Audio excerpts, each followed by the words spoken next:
জাতিসংঘে রাতে বাংলায় ভাষণ দেবেন প্রধান উপদেষ্টা। তুলে ধরবেন রাষ্ট্র সংস্কারের নানা উদ্যোগ, গুরুত্ব পাবে বৈশ্বিক সংঘাত ও রোহিঙ্গা সংকট।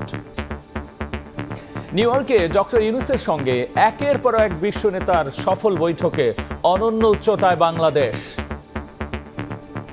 প্রেসিডেন্ট বাইডেনের সাথে তার যে মিটিংটা হয়েছে এটা কিন্তু আনইউজুয়াল। প্রফেসর ইউনূসের ব্যক্তিগত রেপুটেশনের কারণেই তিনি সেটা দিয়েছেন। সারা বিশ্বের কাছে একটা মেসেজ গেল যে তারা বাংলাদেশের পাশে আছে।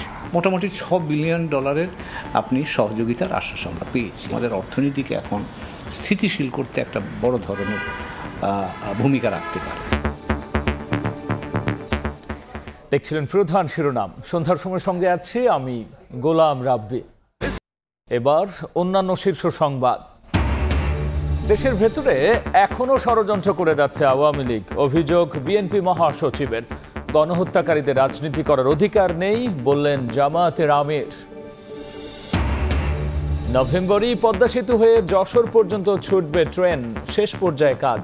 নদী শাসনের জন্য 900 কোটিতে কেনা জমির বেশিরভাগই বিলীন। ব্যাপক দুর্নীতির অভিযোগ। পশ্চিমবঙ্গের বাজারে মিলছে বাংলাদেশের ইলিশ। দাম প্রতি কেজি 2500 থেকে 3000 টাকা। প্রথম চালানে ঢুকলো 55 মেট্রিক টন।